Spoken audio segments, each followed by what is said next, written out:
Bonjour et bienvenue à l'Axine des Loucha, j'espère que vous allez bien les amis. Je partage avec vous aujourd'hui une recette de rôti de veau extra tendre réalisée avec des pommes de terre et des champignons en accompagnement. Un plat familial idéal pour un repas du week-end. Découvrons la recette ensemble. Je vais partager avec vous quelques secrets qui permettent d'avoir un rôti de veau assez parfumé et en même temps hyper tendre. Je vais le parfumer aux aromates de mon jardin. Alors je vais commencer par couper des morceaux de bacon de dinde. Si vous trouvez du bacon de veau ou du bœuf, vous pouvez l'utiliser. Alors j'utilise également, comme je vous ai dit, des herbes frais. Vous pouvez utiliser un bouquet garni hein, pour les personnes qui n'ont pas d'herbes frais. Et je vais utiliser également des champignons et des pommes de terre grenelles qui se marient très très bien avec ce plat. Les petites pommes de terre, on n'est pas obligé de les éplucher ni de les couper. Et des champignons de Paris. Voilà, et mon rôti de veau. Alors vous demandez à votre boucher de vous le préparer déjà à l'avance. C'est en général des morceaux qui ne coûtent pas très très cher. Alors on va commencer la cuisson dans la cocotte. Alors j'ai mis un bon filet d'huile d'olive, extra vierge, et je vais faire colorer les morceaux de bacon dedans jusqu'à coloration pendant 2 petites minutes. On dépose le morceau de rôti de veau dedans, on va le faire colorer sur tous les côtés. Alors si vous n'avez pas de bacon de dinde qu'on trouve pour les personnes qui mangent halal comme moi dans les rayons halal, vous pouvez vous en passer, hein, faire colorer tout simplement à l'huile d'olive. Et là, on va le faire colorer sur tous les côtés, c'est important pendant une bonne dizaine de minutes pour qu'il forme une bonne croûte. Je mets mes herbes en même temps à cette étape-là, quand je fais colorer mon morceau de rôti de veau. Entre-temps, je vais couper les champignons, je vais les émincer et les laver par la suite. Alors, je les ai lavés avant et après. Je vais ôter par la suite le morceau de rôti de veau et je vais remplacer par les champignons et les pommes de terre qu'on va venir faire colorer également pendant 5 petites minutes. Je mets un tout petit peu de gros sel, comme ça ils vont être goûteuses, et un tout petit peu de poivre, pas beaucoup, parce qu'elles vont recuire par la suite dans la sauce. Il faut doser bien le sel, je vais l'équivalent d'un quart de cuillère, une petite cuillère. Je vais les couvrir, les laisser de côté, parce que on va les reprendre plus tard, parce qu'ils mettent moins longtemps que le rôti de veau dans la cuisson. Dans une autre marmite, à fouet épais également, il faut prévoir 2 marmites, à défaut vous enlevez la pomme de terre et vous faites la cuisson dans la même marmite. Alors je vais faire colorer de l'échalote hachée finement avec un filet d'huile d'olive, un petit filet d'huile d'olive. On la laisse pendant quelques minutes, 2 petites minutes à feu moyen. Alors vous râpez de l'ail ou vous le coupez en petits morceaux. Vous pouvez le laisser en chemise si vous souhaitez. Et vous remettez dedans le morceau de rôti de veau. Vous la laissez colorer à nouveau pendant quelques minutes. Alors pour avoir un fond de veau, parce qu'on va réaliser la sauce également, on va couper du céleri et de la carotte.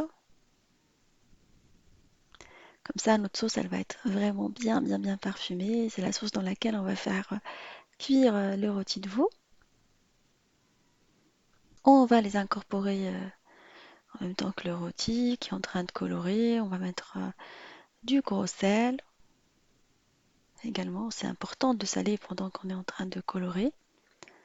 5 minutes après, une fois qu'on l'a bien bien mélangé, 5 à 6 minutes, on va venir déglacer avec le vinaigre balsamique. Alors l'équivalent de 2 grandes cuillères, ça donne un bon résultat. Alors je sais que je vais avoir des commentaires, c'est pas halal, c'est de l'alcool, je sais pas quoi. Bah, les personnes qui veulent pas le faire, bah, ne l'utilisent pas. Chacun ses convictions personnelles. Après, moi je vais pas débattre là-dessus.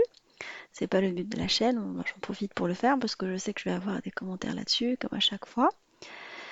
Alors voilà, la viande elle est maintenant bien colorée. Alors, comme épice, je vais utiliser du piment. Alors j'ai pris du piment d'Espelette et un mélange de poivre, plusieurs poivres, 4 graines de poivre qu'on va venir piler au mortier. On épice notre viande Alors les personnes qui ne mangent pas épicé peuvent se contenter du poivre et ne pas mettre le piment d'Espelette. Bah, c'est pas obligatoire, c'est pas dans la recette de base, mais moi je mange bien épicé. Les personnes qui me suivent depuis un moment savent que je mange très épicé.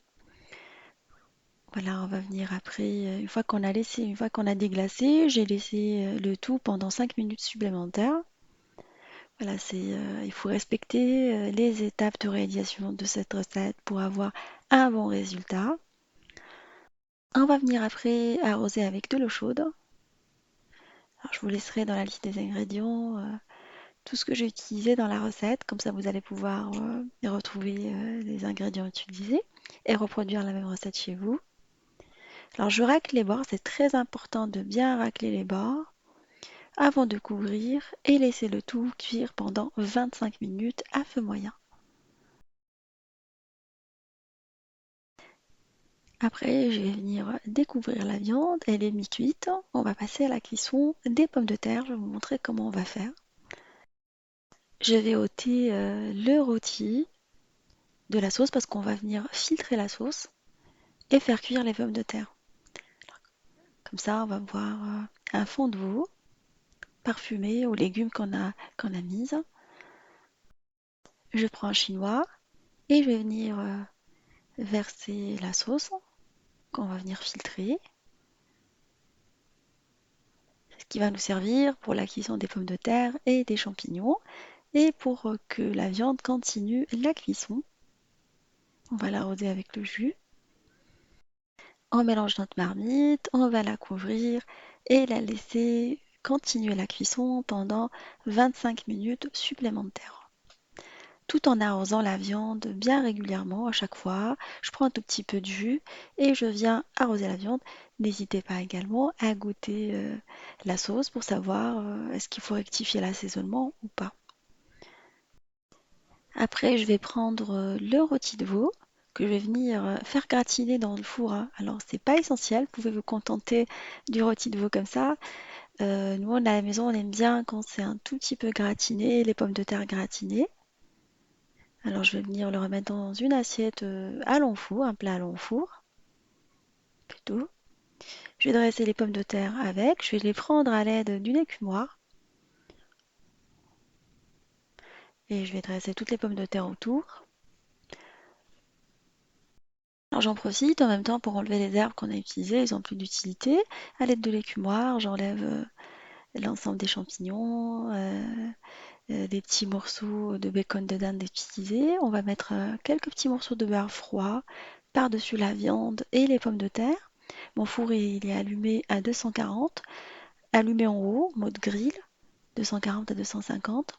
Et je vais faire gratiner le tout dans le four bien préchauffé, enfin, pendant 12 minutes, 12 à 15 minutes. Pendant ce temps-là, je vais en profiter pour réaliser la sauce d'accompagnement. Je vais mettre un peu de fécule de maïs dans le bouillon, le fond qu'on a utilisé, le fond de veau. Et je vais mélanger bien comme il faut avant de le remettre sur le feu. Je mélange et je rajoute un tout petit peu de beurre. Et on laisse la sauce sur le feu pendant 5 à 6 minutes jusqu'à épaississement. Et voilà la consistance de ma petite sauce d'accompagnement. Je vais sortir mon rôti et je vais demander à mon homme de me le couper. J'ai enlevé la ficelle qui est autour et on va venir découper des morceaux de veau. Chaque fois que je fais un morceau de viande, c'est lui qui coupe. Il est beaucoup plus minutieux que moi, il prend le temps de le faire. Moi, quand j'entends ma fille crier derrière, j'ai faim, ça me déstabilise un tout petit peu. Du coup, je peux avoir des gestes assez brusques par moment. Mais j'imagine que c'est le cas de toutes les mamans. Et voilà, je vais dresser la viande dans une assiette de présentation, ressortir les pommes de terre. Vous pouvez les laisser pendant 5 minutes supplémentaires pour qu'elles soient encore plus cuites, si vous souhaitez. Vous coupez un tout petit peu d'herbe, soit vous utilisez des oignons nouveaux, soit du persil, ou pour égayer le plat et de lui donner un tout petit peu de fraîcheur. Je verse un tout petit peu de sauce par-dessus le rôti. Et le reste de la sauce, je le sers à côté. Je vais parsemer avec les oignons nouveaux. Voilà, c'est un plat que je vous recommande vraiment, idéal pour un repas de famille, comme je vous ai dit au départ. Alors j'espère que cette recette de rôti de veau bien tendre et parfumée vous fera plaisir à vos familles. Je vous remercie pour vos messages d'encouragement et je vous dis comme d'habitude, on se retrouve sur la cuisine de Noucha avec des nouvelles recettes, un nouveau voyage culinaire et à bientôt.